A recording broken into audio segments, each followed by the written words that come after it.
All right, so what we did, so we have the four curves already. We can go for the step 5. We have the three curves. I think I said four. So we have the three construction curves. Step 5, now we need to offset some curves. We can offset only one and then we can mirror. We need to offset this curve and then we need to also have a second curve. So we add the thickness for the surface. So let's go for offset. So remember, offset doesn't say offset curve, is only offset. And all like keep this is you have to remember this. So pay attention so you don't miss it. Loose has to be yes in this case. I will make it loose just to look a little better. And the distance is 40 centimeters, so 0.4.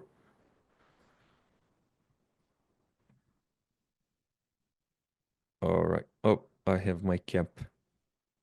Cap is none, so this is what we need. All right. And this is the moment. Let me see. Yeah.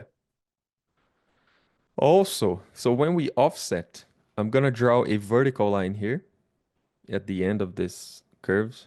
So this is a vertical line. And do you see that the offset curve is passing like a little bit? There's a little, is extending a little more, passing the vertical line. I need to trim this small part of line. So also remember to trim this curve. I'm going to use the vertical line as a guide. So I just need to trim. So remember to trim this curve. Like please don't forget because this is a module. Remember when we copy this module, this has to be vertical so they can touch and don't overlap the surface. So I trimmed that part. I can mirror this curve to the other side. I'm gonna move to the next step. And what we need now is a our last curve in order to build the surface. This distance over here is 1 meter. And this distance, so you see how, so there's a few ways of creating that curve. And also, again, in this case, I will use perspective mode, and I will explain why. For this curve, we used offset. But for this one, I find it easier copying the curve instead of offsetting, and you will see why. I will move first, and I will also use the offset. So I will move this curve. Sorry, I will copy this curve. Command copy, and then I just snap on the start point, and I will copy on this axis, the y axis, by 1 meter away. And now, so I made a copy, but and then you say, okay, so you copy, but the top 3D, the top three control points, I need to move them. So I will select the control point. Okay. After selecting the curve, I will select the top three control points with shift. So now I have the top three control points selected, and they are, remember, they are flat, aligned on the exactly on the they're on the same height. What I'm going to do now, I'm going to show you a new tool from the gumball. So do you see that in the very middle of the gumball there is a small white little circle? That's the gumball properties. So that's the menu. So I will click on that menu. It's the gumball menu. And there's a few options that you can change how the gumball behaves. You can realign the gumball like I showed you a little bit. But there's an option here called snappy dragging. By default, the gumball will be always smooth dragging, but there is an option called snappy. I will change to snappy. And now when I move my gumball is snapping to anywhere. So I can snap, So I will move it and I will snap to the end of that offset curve, that end point. You see, I'm snapping at the end point of the offset curve. So this end point, it needs to be on the same height of this endpoint. They have to be on exactly on the same height from the ground. That's why I'm just choosing the Z the Z arrow, the Z gumball axis, and I'm just snapping. So, but I did this with the three top control points, and then I will just move back and snap so I can align this endpoint with that endpoint of the other curve. So this is what I did. I just moved 1 meter. I selected the three top control points. I moved back and I snapped here, and then I selected the last one and I moved back and I snapped. So now I have a curve, and they are the same structure. They have the same amount of control points. The control points are aligned. They look good. Let me show you if I chose offset. So I will go for offset curve. I will choose lose yes.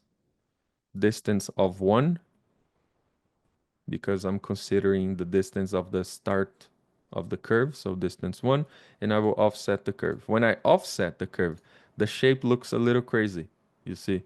Doesn't look very good like this one, very smooth, because of the offset. So even though I'm using offset, I will need to use the Snappy Gumball, because here is 1 meter offset, but here it's not 1 meter. Here is the same distance. So I still need to snap over there, and this control point look a little off, so I would move back. So I will have to align the three. So I need to do some adjustments on the curve after offset. That's why I just copied this one, and the only adjustment I had to do was the top three control points. So there's a little easier, but just a little. And then, so now that my gumball is set to the snappy option, every time I will drag, it will try to snap, you see? So sometimes this can be annoying, because now I just want to move this away. I don't want to snap anywhere. So what I do is I just change back to smooth. So now my gumball is smooth again. Now it's not snapping anywhere, you see? So now I can just move to the next step. So this is something I do also on my daily basis. I keep changing snappy to smooth all the time, because sometimes I need one and sometimes I don't need the snappy option on.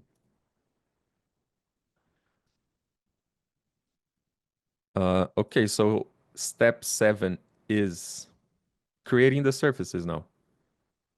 So now we will create the surface, and um we will use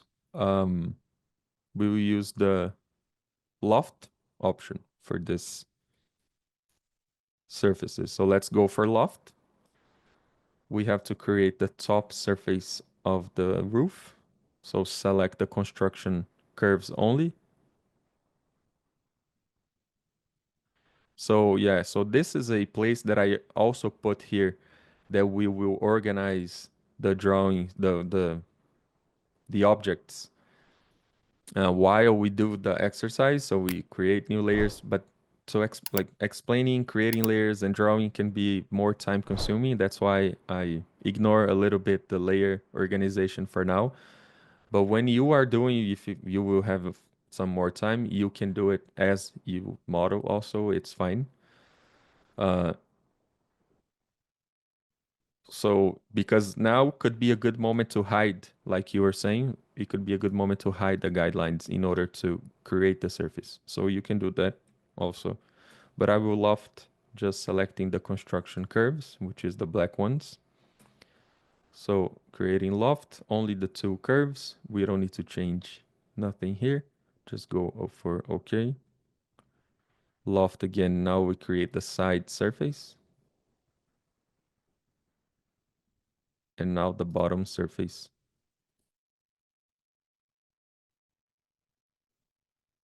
I got a back face, so I flipped the surface.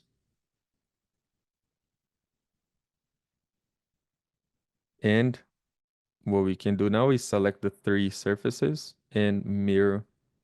We don't need to create again with Loft. Since we have one side, we can Loft. And then you ask me, so why do you have the curves on the other side also? It's just a way of it's just a way of it's more educational so you can see the the building getting built.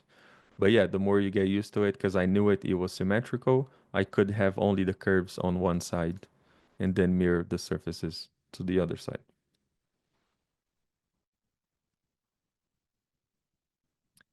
And then you can select all the surface and join them. Let's move. I think yeah, actually the step 8 is what I just did. I mirror all the surface and I joined all the surface also. Now, something I want to explain is, so you're still going to see some opening. So after you join, it's going to still be an open poly surface. It's fine for now. At the end, we are looking for a closed poly surface, but we don't need to close for now because we're still going to copy and create all the modules. But what I want to explain is, do you see that we added a thickness to this surface, which is the poly surface? And we did in another way. So yesterday class, I showed you guys we made exercise using the offset surface. We also used the extrude surface. But in this case, we didn't use any of them. We didn't use offset surface, neither um, extrude surface, because I want to have more control over the other surface. So I want to have control. So because I want this surface to actually be flat. So even though you try to use offset surface from these top ones, and then you don't have control over the side surface and the bottom surface because they will be a result from the offset. So the more complex the modeling gets and the more control you have over the software, it's more likely you will be designing all the surfaces separately. Yeah, I still use the offset surface. I use all the commands, but you have to find the right moment on when to use either of the of the commands. So in this case, it's another example where we don't use any of the commands. So we used Loft for all the surfaces because I wanted to, yeah, because it has a variable offset also. So here was 1 meter distance, and then here is a little um, thinner. So I cannot achieve that by using the commands offset or extrusion.